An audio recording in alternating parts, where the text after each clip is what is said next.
अस्सलाम वालेकुम everyone and welcome back to another video. तो जिस तरह मैंने आप लोगों को कहा था कि हम चैप्टर नंबर 2 स्टार्ट करने वाले हैं अपना सीजी का। तो finally the video of chapter number 2 is here. तो फिर आइए स्टार्ट करते हैं।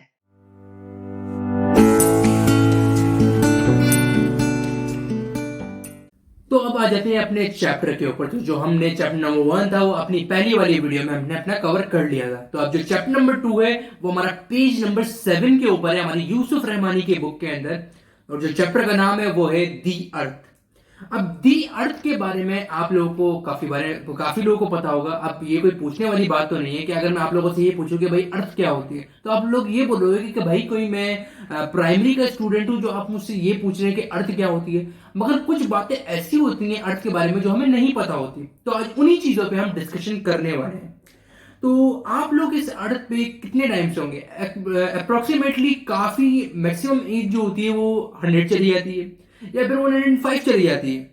वरना आजकल एवरेज एज जो है वो एक यंगस्टर की है वो 65 टू 70 है। तो अब आप लोगों के दिमाग में ये कभी ख्याल आया है कि अर्थ कितनी पुरानी है हमारी? तो जो अर्थ है वो हमारी वो 4.56 बिलियन ईयर्स पुरानी है। अब बिलियन कितना होता है? सबसे पहले बिलियन को जानने से पहले मिलियन आता है, फिर उसके बाद बिलियन आता है। अब 10 लाख के अंदर 1 मिलियन होता है। अब जब बिलियन मतलब 1000 मिलियन के अंदर जब 1000 मिलियन होता है तब जाकर 1 बिलियन बनता है। तो ये हमारी अर्थ जो है ये 4.56 बिलियन ईयर्स ओल्ड पुरानी है।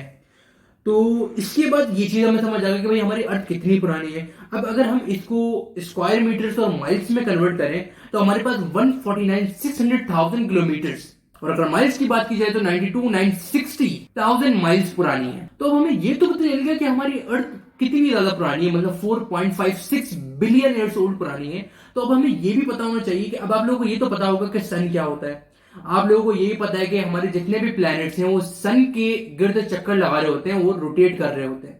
तो अब आपको ये पता है कि ये कॉमन सी बात होगी। अगर मैं आपसे पूछूं कि हमारी अर्थ जो है वो कौन से नंबर पे है तो वो भी आपको पता होगा कि हमारी अर्थ जो है वो 3rd नंबर वाला प्लेनेट है हमारा। अब जो हमारी अर्थ जो रोटेट कर रही है सन के गिर्द, अब वो किस स्पीड से रोटेट कर रही है और कितने टाइम में कर रही है। अब ये लोग भी ज्यादातर कॉमनली लोगों को नहीं पता होता ये क्वेश्चन भी कि कितना टाइम लगता है और कितने स्क्वायर मीटर्स होते हैं या कितने माइल्स होते हैं कि हमारी अर्थ किस स्पीड से घूम रही होती है। तो जो हमारा टाइम पीरियड होता है अगर साल के अंदर लगाएं तो वो 365 डेज होते हैं और 6 आवर्स के अंदर पूरे साल के अंदर वो घूमती है। और अगर हम दिन के हिसाब से लगाएं 24 घंटे में 40,076 किलोमीटर की रफ्तार से घूम रही है। और अगर 1 घंटे का हिसाब लगाया जाए तो 1700 किलोमीटर पर आवर के हिसाब से घूम रही है ये दुनिया। तो मतलब ये इतनी ज्यादा स्पीड है कि जो सूरज के गिर्द चक्कर लगा रही है ये 1 घंटे में 1700 किलोमीटर पर आवर की स्पीड से घूम रही है। तो अब आप लोगों को पता चल गया होगा कि हमारी दुनिया कितनी तेजी से घूम रही होती है और हमें फील नहीं हो पा रही मगर वो बहुत तेजी से घूम रही है। अब अगर हम बात की जाए कि हमारे अर्थ के ऊपर काफी सारे गैसेस भी होती हैं हमारे एटमॉस्फेयर के अंदर। सबसे ज्यादा क्वांटिटी में हमारे पास ऑक्सीजन और नाइट्रोजन पाई जाती है। तो ये जो दोनों गैसेस हैं हमारे पास ये as a chief part role play कर रही होती हैं क्योंकि सबसे ज्यादा पाई जाने वाली गैसेस हैं हमारे अर्थ के एटमॉस्फेयर के अंदर। ये जो हमारी दुनिया है ना ये 7 कॉन्टिनेंट्स के अंदर डिवाइड हुई हुई है। तो ये जो 7 बड़े बड़े कॉन्टिनेंट्स हैं ये जो हमारे पास आते हैं, सबसे पहले हमारे पास है अफ्रीका, नंबर 2 पे हमारे पास है एंटार्क्टिका, नंबर 3 पे हमारे पास है एशिया, नंबर 4 पे हमारे पास है ऑस्ट्रेलिया, नंबर 5 पे हमारे पास है यूरोप एंड नंबर 6 है हमारे पास नॉर्थ अमेरिका और नंबर 7 है हमारे पास साउथ अमेरिका। ये 7 बड़े कॉन्टिनेंट हैं जिसके अंदर हमारी पूरी दुनिया डिवाइड हुई है। लोग इधर उधर हर कॉन्टिनेंट के अंदर रहते हैं। तो इस तरह हमारी दुनिया के अंदर आबादी बढ़ना शुरू हुई क्योंकि जब दुनिया बनी है तो लोगों ने डायरेक्ट जमीन पर रहना शुरू नहीं कर दिया, उन्होंने कॉन्टिनेंट्स बनाए। हमारे पूरी दुनिया के 7 कॉन्टिनेंट्स बनाए गए जिसके अंदर सारे 7 कॉन्टिनेंट्स हमारे पास यहाँ सामने आ रहे हैं। तो ये हमारी दुनिया के पूरे 7 कॉन्टिनेंट्स हैं। तो अब हमने 29% अपनी अर्थ का हमने समझा कि हमारे पास 29% हमारे अर्थ के हिस्से के ऊपर हमारे पास ये 7 कॉन्टिनेंट्स हैं। अब बात करते हैं हम अपने जो 71% जो हमारा हिस्सा दुनिया का भी बच गया है जो कि हमारे चैप्टर में जो पानी है, अब उनके ऊपर डिस्कशन करते हैं। ये चीज हमें समझ आ गई। तो ये जो हमारा 71% ऑफ दुनिया का हिस्सा है ये हमारे 5 मेजर बॉडीज ओशंस के अंदर डिवाइडेड है। तो नंबर 1 पे हमारे पास है एर्कटिक, नंबर 2 पे हमारे पास है अटलांटिक, नंबर 3 पे हमारे पास है इंडियन ओशन और नंबर 4 पे हमारे पास है पैसिफिक ओशन और नंबर 5 हमारे पास है सदर्न ओशन। तो पूरा हमारा 71% ऑफ वाटर का एरिया जो है वो इन 5 मेजर बॉडीज के अंदर डिवाइडेड है। तो अब थोड़ी सी डिस्कशन करेंगे, इनकी डेफिनेशन को समझने की कोशिश करते हैं कि ये जो ओशंस हैं और ये हमारा नेक्स्ट टॉपिक भी है, अगर इसको समझने की कोशिश करते हैं एक एक डेफिनेशन को।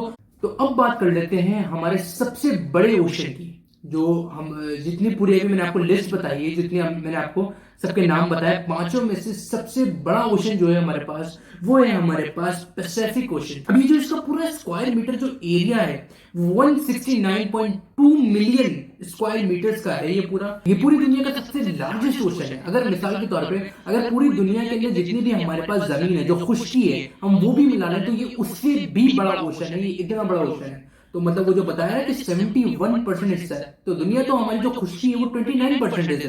अगर वो पूरी भी मिला ली जाए ना तो वो इस ओशन को कवर नहीं कर सकती, ये इतना बड़ा है। इसकी पूरी जो लेंथ है ये चौड़ाई में और लंबाई में 169.2 मिलियन स्क्वायर मीटर्स का है। तो अब जो पहला हमारे पास है ये हमारा पैसिफिक ओशन, नंबर 2 पे हमारे पास है अटलांटिक ओशन। ये हमारा सेकंड लार्जेस्ट ओशन है, जिसका जो एरिया स्क्वायर मीटर्स की बात की जाए तो 106.4 मिलियन स्क्वायर मीटर्स का है। ये 20% ऑफ अर्थ की लैंड का है, मतलब 20% ऑफ अर्थ लैंड के बराबर का है ये।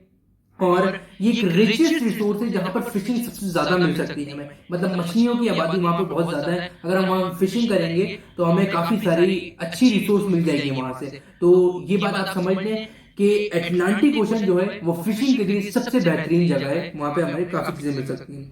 नंबर 3 पे जो है हमारे पास वो है हमारा इंडियन ओशन, जो कि हमारे नियरेस्ट है इंडियन ओशन के अंदर। इंडियन ओशन का जो पूरा स्क्वायर मीटर एरिया है वो है हमारे पास 73,556,000 किलोमीटर और ये 20% है हमारी पूरी अर्थ का, मतलब पूरी जो दुनिया है हमारी वो उसका 20% है। अब 20% कैसे है? हमारी पूरी दुनिया जो है तो उसके अंदर से जो पूरी 100% अगर मैं लगाऊं पूरी दुनिया का, तो उस दुनिया के अंदर इतना सा पीस है ये, मतलब एक ओशन, मतलब 20% हिस्सा है पूरा ओशन में लगा रहा हूँ।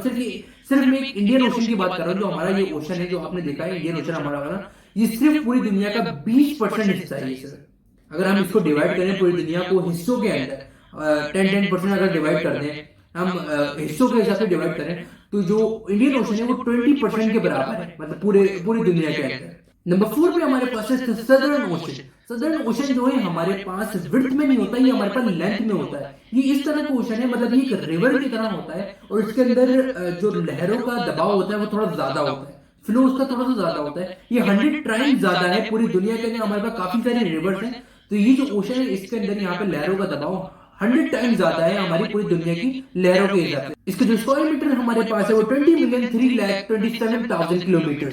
ये हमारे पास इसका पूरा स्क्वायर मीटर एरिया हमारे पास। सदर्न जो है हमारे पास विड्थ में नहीं होता, ये हमारे पास लेंथ में होता है। ये एक रिवर की तरह का होता है। इसके अंदर जो रिवर्स के अंदर जो जिस तरह लहरें चल रही होती है उससे फ्लो जो है उससे ज्यादा होता है, मतलब 100 टाइम्स ज्यादा है उसके अंदर फ्लो। तो अब जो हमारे पास आखिरी जो हमारे पास बचा है वो है हमारे पास आर्कटिक ओशन। ये हमारा सबसे छोटा ओशन है जो 5वें नंबर का है। इसके अंदर हमारे पास असल में ये अमेरिका की तरफ पाया जाता है, तो वहां पे कुछ ज्यादा ही ठंड है, तो इसमें हमेशा ज्यादातर बर्फ पाई जाती है।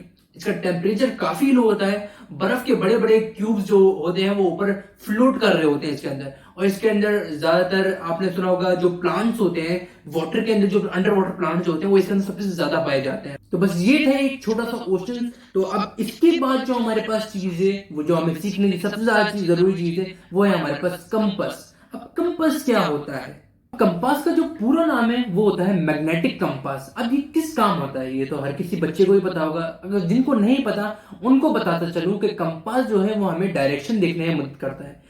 मसलन ये 2nd सेंचुरी की डिस्कवरी थी, जब मैप्स नहीं होते थे हमारे पास, मोबाइल नहीं होता था। अभी तो हमारे पास गूगल मैप है, एक दफा में हम सर्च करते हैं हम कहीं से भी कहीं पहुंच जाते हैं। मगर पहले 2nd सेंचुरी में जब ये डिस्कवरी की गई थी तो ये काफी हेल्पफुल साबित हुआ था, क्योंकि ये हमें डायरेक्शन दिखाने में काफी हेल्प आउट करता था। तो अब अगर आपको इसका प्रैक्टिकल लेना है तो आप एक काम कीजिएगा, आप एक मैग्नेट लें, उसके बीच में एक थ्रेड बांधें, उसको आप ऐसे हैंग कर दें, तो वो जिस तरफ डायरेक्शन करेगा आप समझ ले वो जो मैग्नेट होता है वो हमेशा नॉर्थ की तरफ डायरेक्शन करता है। तो कंपास का भी यही रूल है, वो हमेशा नॉर्थ की तरफ डायरेक्शन करके दिखाता है। वो उसकी वजह क्या है? क्योंकि जमीन के अंदर हमारे बीच में एक कोर होता है, उसके अंदर मैग्नेटिक रेज होती हैं जो हमेशा नॉर्थ की तरफ डायरेक्शन कर रही होती है। तो जो अगर आप मैग्नेट लेकर आप उसके बीच में थ्रेड बांध के उसको हैंग करेंगे तो वो जो मैग्नेट है वो नॉर्थ की तरफ डायरेक्शन करेगा, तो आपको पता चलेगा नॉर्थ हमारे किस साइड के ऊपर है। तो कंपास भी बिल्कुल इसी तरह काम करता है, उसके बीच में जो स्ट्रिंग्स होती हैं वो डायरेक्ट नॉर्थ की तरफ डायरेक्शन कर रही होती है अर्थ की मैग्नेटिक रेस की वजह से। तो ये छोटी सी चीज थी, ये सेकंड सेंचुरी की डिस्कवरी थी और अब इसका काफी काम है भी नहीं अब हमारे पास, ये हमारे पास एक हिस्टोरिकल चीज है तो हमें समझना ज्यादा जरूरी थी, तो अब समझ लिए। आगे बढ़ते हैं, हमारे पास अगली चीज है हमारे पास लॉन्गिट्यूड और लैटिट्यूड।